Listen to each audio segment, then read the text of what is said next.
Good evening, friends. The 52nd GST Council meeting has just concluded and it has taken many important decisions. In this video, we will share the understanding of the impact of the decisions taken by the 52nd GST Council meeting on trade and industry. Tomorrow at 11 a.m., you may also join the webinar for a detailed analysis on the link provided in the message.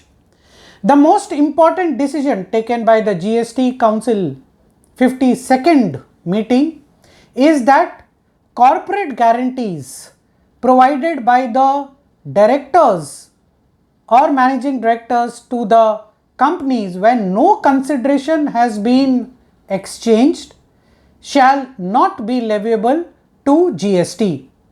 However, in case corporate guarantees has been provided by the holding to the subsidiary company or such other related parties, then higher of consideration exchanged or 1% of the guarantee amount would be the deemed value of the services and such value would be leviable to GST. Therefore, corporates should, for the past periods as well as going forward, analyze the impact of this amendment by the GST Council meeting and implement this even before the circular and the amendment to Rule 28 is issued. After Circular 199 of 2023, it was considered that ISD mechanism or cross-charge mechanism both would be accepted by the authorities for past as well as future periods.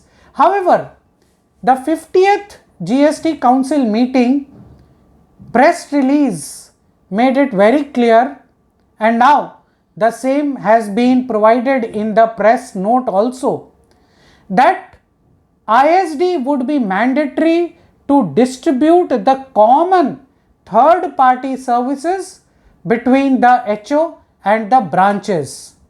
Therefore, the companies or the taxpayers which are registered in multiple states should now take the ISD registration to at least distribute the third party services received by the HO.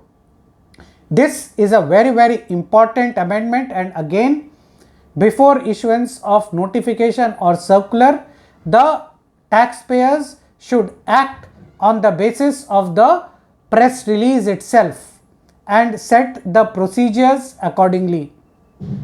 Next important decision for all the taxpayers is that an amnesty scheme has been introduced wherein a taxpayer may have not filed an appeal before the period as specified under the GST law. Many courts have also held that in case the appeals are not filed by the time barring period or extended time barring period, then there is no way forward and tax under dispute too has to be paid.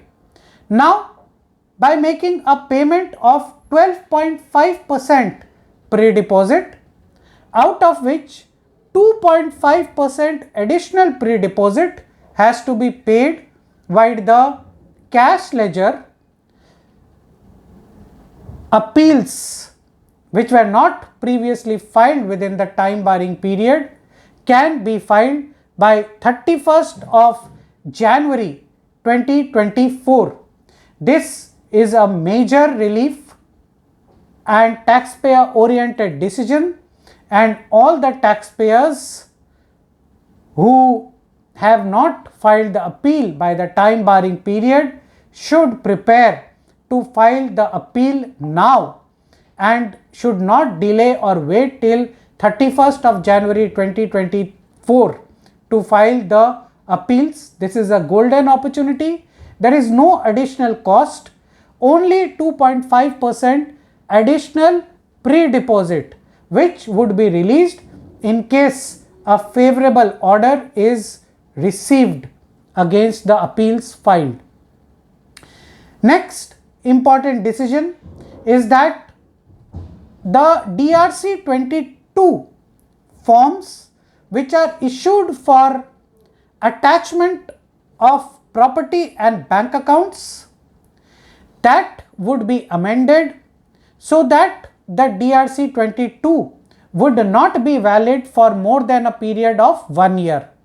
That is, now the bank attachments would automatically be released by 1 year from the date of the issuance of DRC 22, even if a decision on the matter under dispute has not been taken. Next important amendment for the taxpayers is that no reverse charge needs to be paid for receiving of services from the railways. All services provided by the railways would be liable to GST under forward charge.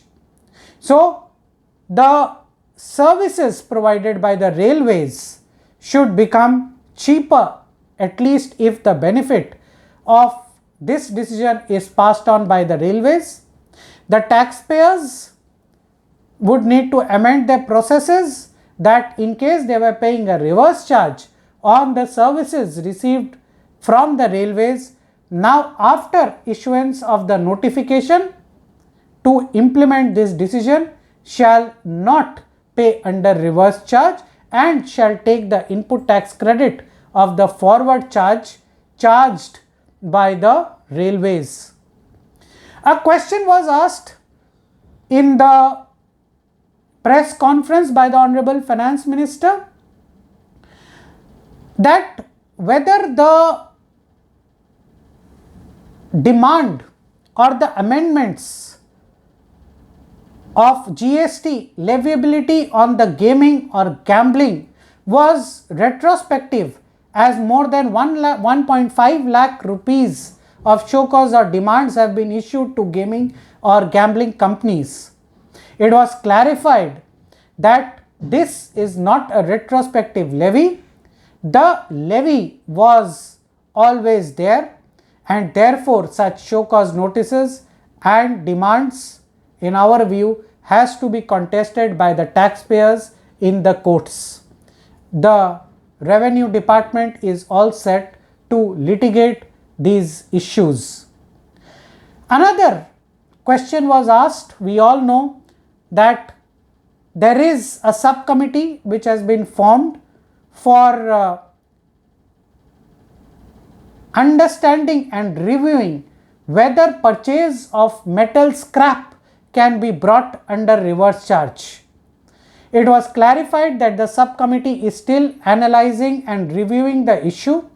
Once the subcommittee provides its report, then it would go to the Law Fitment Committee, and only after detailed analysis by the Law Fitment Committee would a decision in this regard need to be taken.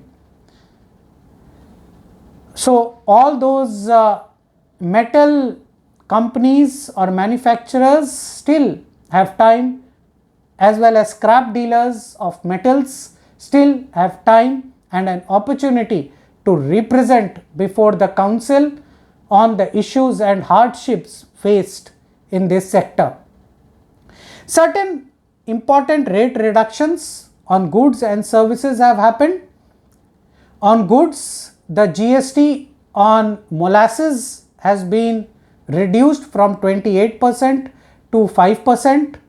GST on millet has been reduced when they are produced or sold in powder form, where more than 70% by weight consists of millets. In case they are sold in loose form, they will be exempt, but if they are packaged or branded or labeled, then they would be liable to GST at 5%. Another important decision taken which would impact all the works contractors specifically who are providing works contract services or other pure or composite services to government, state, center or local authorities, and who take the benefit of the exemption under clause 3 capital A of the exemption notification. That clause has been retained and therefore the benefit continues. Last, extra neutral alcohol ENA will now be taxed by the state governments and not by the GST Council. So friends, these are the important decisions taken by the 52nd GST Council meeting. As I have said, for a detailed analysis, you are welcome to join our webinar tomorrow at the link provided in the message. Thank you for listening. Stay tuned and do like, share and subscribe to this channel. Thank you.